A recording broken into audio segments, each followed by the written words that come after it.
Le silence qui enveloppe notre époque cache un mystère qui devance les grands ébranlements visibles de la Terre, et cette réalité prophétique trouve un écho particulièrement profond sur le continent sud-américain. L'histoire révèle une relation spirituelle documentée entre la Vierge Marie et le Brésil, initiée dès le XVIIe siècle à Aparcida de la manière la plus humble qui soit, une petite image obscurcie par le temps, repêchée dans la boue d'un fleuve par les mains calleuses de pauvres pêcheurs. Le ciel n'a pas choisi un palais ou une cathédrale européenne pour jeter les bases de la plus grande nation mariale du monde, mais le quotidien d'un peuple simple et travailleur. Pourtant, ce privilège spirituel s'accompagne d'un avertissement majeur rappelé à Medjugorje. À qui l'on a beaucoup donné, on demandera beaucoup. Sous une dévotion parfois superficielle, s'est accumulé un poids d'injustice et d'orgueil qui s'apprête à être bousculé par le premier signal annoncé pour juin 2026. Ce signe ne sera pas une catastrophe physique, un séisme ou une guerre, mais une secousse spirituelle interne et subtile qui frappera le cœur des familles et des paroisses. Comme petit merci de nous rejoindre aujourd'hui, nous offrons un moment de bénédiction partagée. Commentez avec le mot « foi » si vous êtes ouvert à recevoir une pensée finale spéciale dédiée à tous ceux qui participent. Et s'il vous plaît, appuyez sur « j'aime » si vous appréciez ce moment.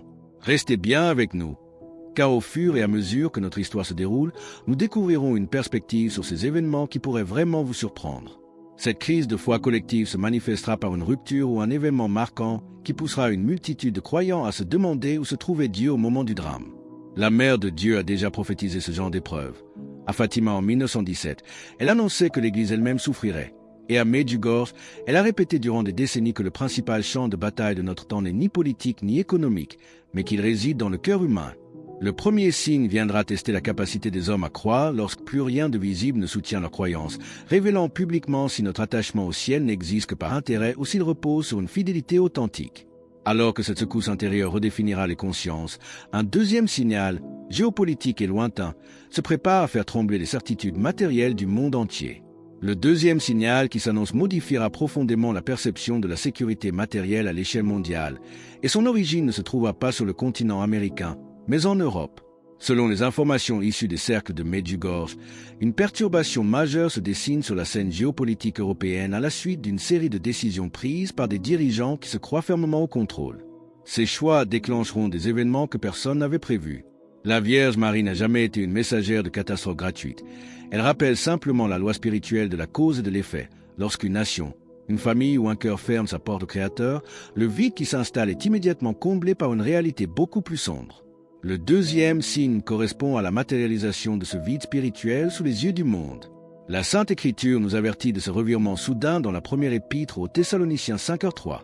Quand les hommes diront « paix et sûreté », alors une ruine soudaine les surprendra, comme les douleurs de l'enfantement surprennent la femme enceinte, et ils n'échapperont point. Les ondes de cette crise européenne traverseront les océans pour frapper le Brésil, se traduisant d'abord par des nouvelles alarmantes, puis par une crise économique sévère et une pression étouffante sur le quotidien des familles ordinaires. Face au vent de panique qui risque de s'élever, la consigne mariale ne consiste pas à s'isoler ou à fuir, mais à maintenir une prière constante et un comportement chrétien exemplaire au milieu des structures qui s'effondrent. Le Saint-Rosaire est présenté comme la chaîne sacrée unissant le ciel et la terre, le seul fil conducteur capable de préserver la stabilité des croyants dans la tempête. Cette interdépendance mondiale démontre que les crises internationales ne restent jamais confinées à leur lieu d'origine. Elles finissent toujours par s'inviter à la table des foyers, touchant le travailleur, le petit entrepreneur et le retraité sans distinction. L'avertissement céleste ne cherche pas à propager le désespoir, mais à nous ancrer solidement dans la foi avant que la mer ne se déchaîne.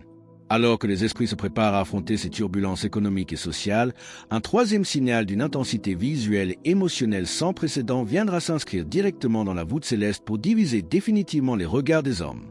Le troisième signal, décrit par Oswidant comme une immense intensité émotionnelle lors de leurs échanges privés, s'inscrira directement dans la voûte céleste. Il ne s'agira pas d'un phénomène lumineux ordinaire ou d'une aurore boréale déplacée, mais d'un avis lumineux spectaculaire visible par des multitudes de personnes en même temps. Cet événement prophétique défiera toute explication scientifique immédiate et aura pour effet de diviser l'humanité en deux groupes parfaitement distincts, ceux qui comprendront la nature spirituelle de ce qu'ils contemplent et ceux qui s'entêteront à vouloir l'expliquer par des théories purement matérielles. Les personnes habitées par une foi authentique reconnaîtront aussitôt la main du Créateur, tandis que les esprits sceptiques s'efforceront de rationaliser l'inexplicable. L'Écriture sainte scelle cette division des cœurs dans le livre des Actes des Apôtres 2h19. Je ferai paraître des prodiges en haut dans le ciel et des signes en bas sur la terre. Cette manifestation céleste démontre une vérité constante de l'histoire sainte. Les miracles ne possèdent pas le pouvoir de convaincre ceux qui refusent catégoriquement d'ouvrir les yeux de leur cœur. Tout comme le miracle du soleil à Fatima en 1917 a été observé par 70 000 témoins, documenté par des journalistes laïcs et pourtant rejeté par certains, ce troisième signe sera indéniable pour les humbles et déformés par ceux qui ont déjà fermé leur âme à la grâce. L'urgence des messages de Medjugorje réside dans cet appel à une conversion réelle, intérieure et profonde, capable de transformer notre façon de traiter nos proches, de mener nos affaires et d'affronter la douleur quotidienne. Le temps accordé pour opérer ce retournement s'amenuise, car chaque génération qui s'éloigne du sacré transmet à la suivante un cœur un peu plus dur et indifférent. Pour éviter que le cynisme et la lassitude ambiante ne viennent éteindre les dernières lueurs de foi au sein des foyers, une invitation pressante nous est adressée afin de retrouver le chemin d'une pratique spirituelle, vivant avant que la crise n'atteigne son point culminant. L'appel à la conversion lancé par la Vierge Marie ne s'adresse pas aux êtres parfaits, mais précisément à ceux qui se sont éloignés au fil des années à cause de la lassitude, des déceptions ou des blessures de l'existence. Tant de personnes ont déserté les églises après la perte d'un être cher, nourrissant une colère silencieuse contre Dieu, se sont distanciés sans bruit, laissant le tourbillon du quotidien remplacer la messe dominicale. Les messages de Medjugorje résonnent pour rappeler qu'il n'est jamais trop tard pour revenir, peu importe la lourdeur du fardeau que l'on traîne.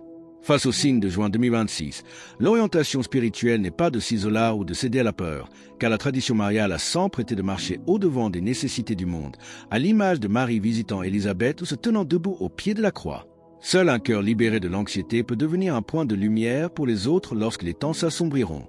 C'est pourquoi la conversion demandée devient une nécessité absolue pour quiconque souhaite être prêt à servir et à offrir la paix aux âmes désemparées.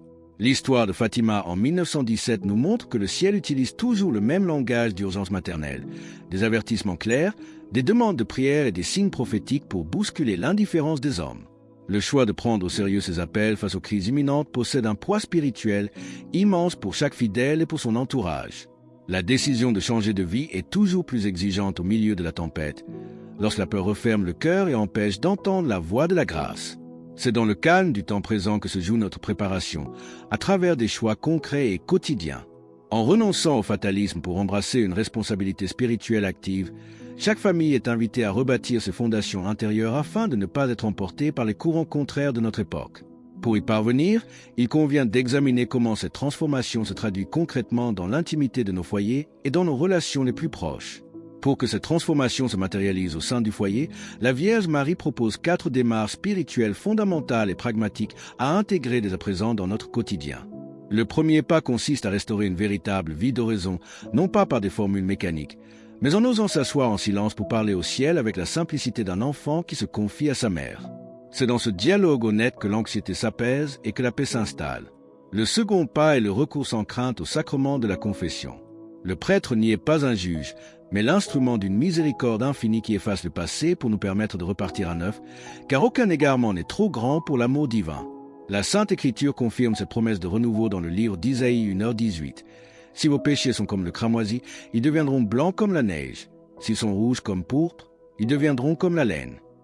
Le troisième pas demande de rassembler la famille autour de la récitation régulière du rosaire. Même face au scepticisme ou à l'indifférence des proches, la prière persévérante des parents déploie un manteau de protection invisible aux yeux des enfants, mais d'une portée spirituelle incalculable. Enfin, le quatrième pas indispensable est le pardon réciproque. Garder rancune revient à bâtir ses propres grilles intérieures. Offrir le pardon et s'accorder à soi-même la miséricorde que Dieu a déjà donnée est l'unique chemin pour ouvrir notre cœur à la grâce. Les avertissements liés au secret prophétique ne cherchent pas à révéler les détails précis du calendrier divin, car la forme concrète des événements appartient à Dieu seul. L'incertitude des lendemains ne doit pas paralyser les croyants, mais plutôt stimuler une sainte prudence et un réveil de la conscience. Face à l'altération profonde du monde contemporain, la sagesse acquise au fil des épreuves de la vie doit être mise à profit pour ancrer notre foi sur le roc et devenir un repère stable pour ceux qui nous entourent. Alors que les signes se profilent, une certitude demeure. Le chemin tracé par la piété mariale est une ancre de salut qui ne cède sous aucune tempête. Cette ancre de salut trouve sa force dans la fidélité aux promesses mariales, qui transcendent les doutes de notre temps et se manifeste à travers des fruits visibles de conversion. En 2024, le Vatican a officiellement reconnu la valeur spirituelle de Medjugorje et approuvé les pèlerinages comme source de grâce, confirmant qu'une œuvre authentique s'y déploie pour le bien des âmes. La Vierge n'abandonne aucun de ses enfants, même ceux qui se croient perdus ou trop éloignés du chemin de la foi.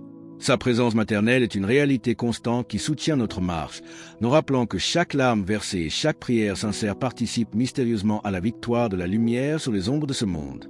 Il n'est point de fatalisme dans le dessein divin, mais un appel permanent à la responsabilité spirituelle de chacun. Pour rejoindre notre communauté et ne manquer aucune histoire inspirante, pensez à cliquer sur j'aime et à vous abonner. Lorsque la dévotion se fait plus ardente au sein des foyers, c'est toute la structure familiale qui se trouve fortifiée face aux incertitudes de l'histoire. L'apôtre Saint Paul nous y exhorte dans l'épître aux Romains 12h12. Réjouissez-vous en espérance. Soyez patients dans l'affliction. Persévérez dans la prière. En faisant de votre maison un sanctuaire de paix, vous permettez aux vôtres de traverser les secousses à venir avec une sérénité que le monde ne peut donner. La sagesse des anciens, forgée par l'expérience et la foi, doit aujourd'hui guider les plus jeunes, afin de leur transmettre une espérance solide qui ne vacille pas devant les ironies ou le cynisme de notre époque. Il importe de ne jamais oublier que la sainte protection accordée par Marie à la nation brésilienne depuis l'humble découverte de son image Aparecida demeure active et vigilante. Si le peuple est appelé à être secoué spirituellement pour purifier sa foi, cette épreuve n'est qu'un prélude nécessaire pour briser les duretés du cœur et faire triompher la miséricorde. En accueillant cette exigence divine avec docilité, chaque croyant devient un instrument de grâce, préparant l'avènement d'une ère nouvelle où la création tout entière chantera la gloire de son Créateur. Cette docilité face aux exigences de la grâce constitue le seuil mystérieux qui nous sépare du triomphe final promis à l'humanité. Le cœur profond de ce message marial ne réside pas dans la crainte des secousses à venir, mais dans la certitude absolue du renouveau qui suivra la purification. Les prophéties n'annoncent pas une destruction aveugle, mais l'avènement d'une ère nouvelle où la lumière divine dissipera définitivement les ombres du cynisme, de l'injustice et du désespoir qui accablent notre siècle. En choisissant de répondre aujourd'hui à cet appel à la prière et à la droiture, vous cessez d'être un simple témoin passif des dérives de ce monde pour devenir un protagoniste actif de son relèvement spirituel. La Vierge Marie ne nous promet pas une existence exempte de combat, mais elle garantit sa présence indéfectible à nos côtés pour guider chacun de nos pas vers la victoire de l'amour chrétien. L'Écriture sainte scelle ses promesses d'espérance dans la première épître de Saint Jean 5h4. Parce que tout ce qui est né de Dieu triomphe du monde, et la victoire qui triomphe du monde, c'est notre foi. C'est cette certitude inébranlable qui doit habiter votre esprit et pacifier votre demeure. Une prière aussi simple et humble qu'un soupir, telle que celle enseignée aux enfants de Fatima. Ô mon Jésus, pardonnez-nous, préservez-nous du feu de l'enfer et conduisez au ciel toutes les âmes, surtout celles qui en ont le plus besoin. Suffit à replacer un cœur égaré sur le droit chemin. En cultivant cette paix surnaturelle dès ce soir, vous préparez votre âme et celle de vos proches à traverser toutes les épreuves de l'histoire avec la dignité des enfants de Dieu. Alors que nous concluons sur ce réveil des consciences et les avertissements du ciel, nous vous invitons à déclarer votre foi. Commentez « Jésus est roi ci-dessous » pour affirmer cette vérité avec nous. Et votre parcours ne doit pas s'arrêter ici. Cliquez sur la vidéo qui apparaît maintenant sur votre écran pour un autre message puissant que nous avons préparé pour vous.